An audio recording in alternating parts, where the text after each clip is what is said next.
Hey, welcome back, modelers. So today I've got a little bit of a special video, something that I've been wanting to do for quite a while, but I felt like I wasn't a big enough expert to actually provide a lot of assistance because there's a lot of things that I was learning as well. We're going to be talking about airbrushes, and so we're going to be talking about how they actually function, how they do their job. We're going to be looking at the different factors about like the leveling, thinners, the thinners ratio, all that fun stuff, air pressure, all the different factors that go into a good paint job, okay? Also go into some tips and tricks, some troubleshooting, some different common issues that I've found, and go from there. So, first, how does an airbrush actually do its job? So I've got my airbrush here, a Patriot 105 here, and the way that it is going to work through is kind of a, I think it's pronounced Venturi principle, Venturi. You guys can help me in the chat, but basically we have air that's going to be supplied from an air compressor or something similar to that, and it's coming through the hose through this connector right here, and then it'll be shown by a blue arrow in the video. That air then travels through the airbrush out through a little hole that you have in the bottom of this particular one. And so it goes out through there, and then you have paint in the paint cup, and then the Venturi principle kind of sucks the paint from the paint cup and then sprays the paint everywhere. That's basically it for there. So that would be represented by red on there for the paint. So then you have the mix, does its job. With this particular one, this is a double action airbrush. So it has two actions to it, hence, right, the double action. So I push down, and that is going to give me my airflow. I pull back, and you'll notice the needle moves in and out. I apologize that I probably should have cleaned this thing. It's a bit grubby, but we'll probably use it for the troubleshooting section. So as I pull back, you can see that the needle goes back in here, and there's more of a gap in between the hole for the nozzle and the needle, allowing more paint to flow. So when I have it all the way forward, there should be no paint coming out. All the way back, full amount of paint. So there's going to be certain times where I might have something like this Sotar, where I might even put in a limit on how far back. So this, you can see, doesn't allow me to go all the way back, and I did that on purpose. So you can actually set with this dial how far it'll actually go. So that's something that you can do for your detail work. Okay? So those are the basic principles of just how this thing works, and so some of the main controls on this. So let's get into the factors, right? So first factor is the paint, okay? And we could have our own video. There's a lot of different videos out there about the different types of paint, because that's going to be a bit of a whole different subject. A lot of the chemistry is above my head. I did not do well in chemistry in college or high school, so I'm going to leave that to other people. So with the paint, how thick, how thin the paint mixture is in it, the properties of the paint, that is going to be your variable number one. The next is going to be your air pressure. So I'm going to switch airbrushes here to this one that's plugged in. So what I have is, I have on my air compressor, it dialed up pretty high, almost, I think 40 PSI, pretty high. And then I have an adjustment right here. So right now, nothing. Give it a little bit. You can just barely hear, twist more.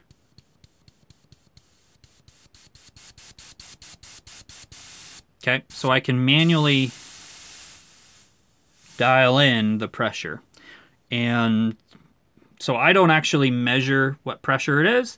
I find the Goldilocks zone for all this. So if you're looking for a video where where I'm gonna tell you the exact formula, you need this exact amount of PSI, you need to take your Tamiya bottle and fill it to the rim with thinner. Sadly, it's not quite so simple. There's the Goldilocks zone that we're looking for with all these. Okay, so paint pressure. Next is distance. So how far away you are to the actual subject. So if you're really close, fine line that you can get far away, covering the whole surface. So that's going to be it. The other thing that we get into is the equipment, which I'm not going to go into extensively, but if you have with this, we get into basic setup with a 0.5 nozzle and the needle. So the geometry of that gap changes a lot of different things. You can get a different needle set for this, and it'll affect it a bit. And then you can go into something that's like here with this Sotar that just has a completely different geometry. So you get into a much fine line. So yeah, eventually, when you get nerdy in the hobby, you'll have an airbrush for just about every situation that you want to get into. But if you wanted, for just getting started, getting a Patriot like this works well with generally just the blue and the 0.5. That setup works well. And then if you wanted to get additional needle nozzle combos, you can do that as well and change it up for more detail.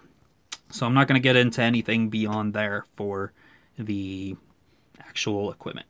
So let's show you this in application. I'm going to put in some paint. First, I'm going to show you what it's like if I just put in black paint just straight into the cup. What does it look like? And what are the different effects? And then we're also going to show you thick paint, high pressure, low pressure, show you the different options there. Okay.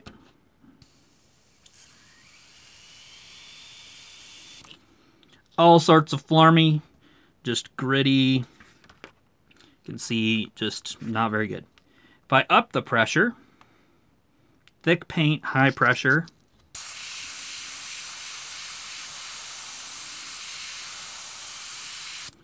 almost like we can get away with something there.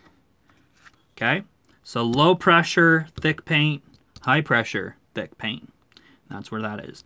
So now I'm going to clean this up and let's show you having it overly thin paint and show you how that works there. Okay, yet again, I didn't measure, but I'm actually going to probably put in a little bit more of Mr. Color leveling thinner. And there's a couple ways that you can just do this. I'm lazy, so what I'm doing is I'm mixing it by the bubble method. So I'm pushing it up against here and I'm just letting the bubbles agitate and let it mix. Okay, so let's show you low pressure and possibly I think I'm at like 80% thinner at this point, which sounds overkill, but it really depends on what you're trying to do. So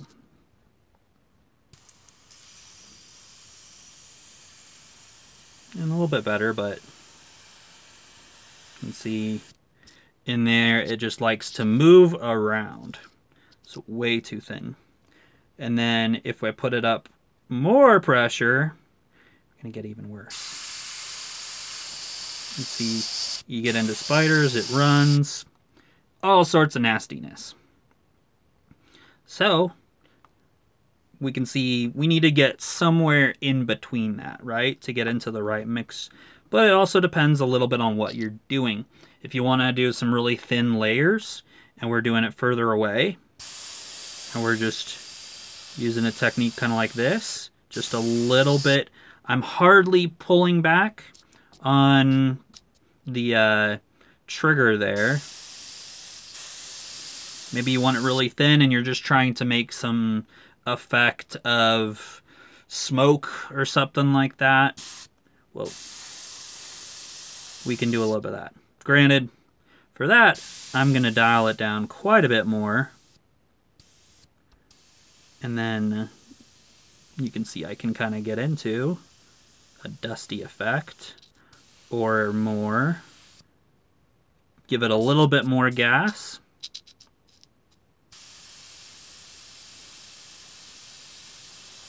And it makes that faded look a lot better. So it really comes down to what you want to actually apply. None of these are technically wrong. Obviously, the results you can have are wrong, but this, some people would say, is just way too thin. Well, depends on what you're trying to do. So with this, with that thin, very much I could use this as a shading technique and go in from there. So I'm going to put this into a cup. And you can kind of take a look at it, the way it just moves around. Some people say make sure it's like 2% milk, but like, that's a weird kind of benchmark. Eventually, you guys will be able to just know by how well everything, the result of it. You think, okay, that's pretty good, but then you run it and then it's atrocious, and you go, okay, yeah, no, that was too thick or too thin. Okay, so I'm playing this by ear. I think I'm a bit closer to the 50-50. And you can kind of just take a look at it off the side. On that side of the cup, you can move it around. And I think that's a pretty good mix. Still a little thin, but not bad.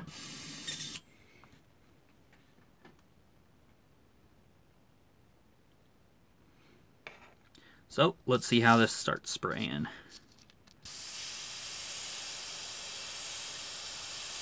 Pretty good. So not bad. Not saying perfect. I'm definitely not a perfect airbrush artist by any means whatsoever. So now that we got a pretty good mix, let's show you what distance is going to do, right? So I've got my air pressure. Everything looks pretty good. But if I'm really, really close, I can get into a very fine line. Far away, so let's maybe this far away. And some of the paints are actually going to dry up before it even hits there, and you get into a real dusty look, okay? So that's where you get into there. But if I open it up, whoa, that's just sticking up to all this dust that just appeared. That's just gorgeous looking. So further away, if you're trying to do more coverage, that can work out well, okay? So that's a pretty good mix. Not perfect by any means, but it's likely going to do the job for most of what we're going to be doing. And you can play around and get closer up and try to some marbling. Just make some fine lines.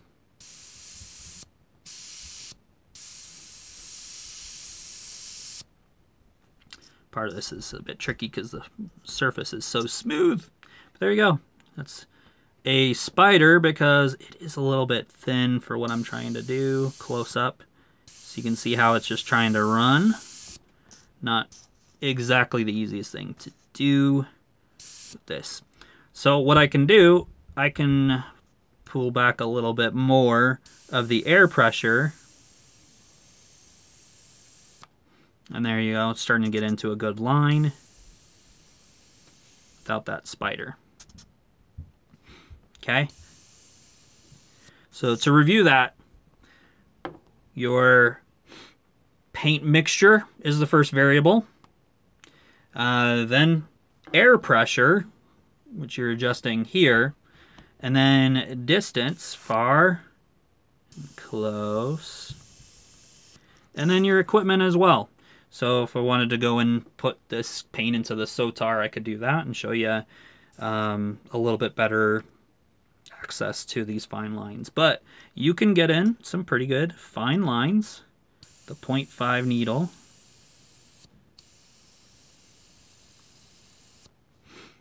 And having the right mixture. So there's that. So next, what I'm going to do is I'm going to show you some troubleshooting. So the first one that I run into from time to time, grab my rag. So for whatever reason, a couple of reasons, I guess, you can get into bubbles coming up through the cup. So basically, just like this is having a blockage, you know, as you're trying to put out the paint, it's not flowing, okay? So that can come through a couple of different things. But for the Venturi principle, or effect, I guess, I don't know, I'm not a physics guy. What needs to happen is you've got the needle and nozzle here, and what needs to happen is the paint needs to be able to flow nice and even out of there. But what's happening is the air, instead of flowing out, it just backs up and goes into here, and then you start bubbling. So that there's a lot of different things that could be going with that, but first look into cleaning everything. So grab a few parts. The other things that can affect that, so then you have your nozzle here, and then how it connects kind of to here. Granted, these are different parts, but the way that connects to there, there's not a sufficient ability for the air to escape in this situation. And so this is just too cruddy, gotta clean it. Air's not able to come out of here, so instead it just goes into your paint cup and you have bubbles. So most of the time, something with bubbling comes down to being dirty or too thick of paint is what I've kind of found. But for the people that are watching that have done some airbrushing, let me know what you guys do to troubleshoot that particular issue. But let's go on to some other things that can happen. I was helping somebody recently where what would happen is he had it just like so, but for whatever reason, when he pulls back, it wouldn't grab the needle and have it move around. What it'll do is it would just kind of slip. And the reason for that is down to your components. So if that focuses properly, but you can see we have a nozzle that's busted. Maybe if I put this up with the needle as well, you can see it busted. So this now serves its purpose as a demonstration training aid. So that's basically about a $5 part, fixes $150 airbrush. So you have that. The other things that we need to check with our equipment is the needle. So what should happen when you feel this and you just twist it around, it shouldn't be grabbing on anything, right? A needle that is not proper is going to look like a hook on the end, right? You know, and it's going to kind of pull, not good. So you can either just replace the whole needle, or there's a few things that you can kind of temporarily do something like this on kind of a sharpening stone to kind of get it back. There's a few things with it. Probably the best thing is there's something called Sharpen Air. Sharpen and then AIR. You can get that from like Spray Gunner and a bunch of places online. What that does is you put that in it and you twist it around and then it just sharpens it. So you can do that. But that's the first part to look at then when we're inspecting our components. Beyond that, if you are having air problems, so I actually had an issue earlier where when I was pushing down on the button with the trigger, nothing came out.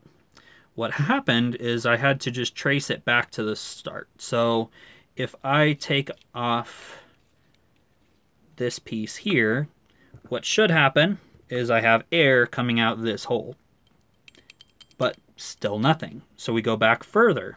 Okay, well, is there anything air coming through like in here, because this is basically a valve. And that, no go. And so one thing you can do, I'm going to do a bit of a barbarian fix here, but you take this guy out,